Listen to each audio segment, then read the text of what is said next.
Hi అండి అందరికీ. ఈ వీడియో కేవలం నా వ్యక్తిగత అభిప్రాయమని డిస్క్లైమర్‌గా గమనించగలరు. మనం ఎంత గొప్పగా చదువుకున్న, చదువును కొన్న, చదువులు ఉన్న మేధావులమంటే మనం పెట్టే పైసలకు పై సంబంధం ఉపయోగం లేకపోగా ఆరోగ్యాన్ని పాడు చేసే సాఫ్ట్ డ్రింక్స్ తాగుతాం గొప్పగా.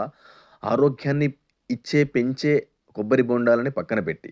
ఏది ఏం చేసి అయినా అవినీతిని పెంచే, పంచే రాజకీయ నాయకులకు మళ్ళీ మళ్ళీ ఓటు వేసి మనల్ని మనమే కాటు వేసుకుంటాం. ఇంకో అవకాశం కూడా లేదు గనక. మన కులం వాడు అయితే చాలు గుణగణాలు ఏమీ లేకపోయినా సినిమాల్లో, రాజకీయాల్లో భజనలు చేస్తాం, విభజనలు చేస్తాం. ఎక్కడ పడితే అక్కడ చెత్త వేస్తాం, ప్రదేశాలు చెత్త చెత్త చేసేస్తాం. మన ఇంటిని, ఒంటిని శుభ్రంగా ఉంచుకొని. ఈ దేశంలో ఉంటాం, తింటాం, విదేశ వస్తువులు విపరీతంగా వాడేస్తాం. అభివృద్ధి ఏది అంటూ గోల చేస్తాం. అయినా మళ్ళీ మనం నాగరికులం, ఎవరెరుగని, ఎవరికెరగని సంఘ సంస్కర్తలం. ఆలోచించండి.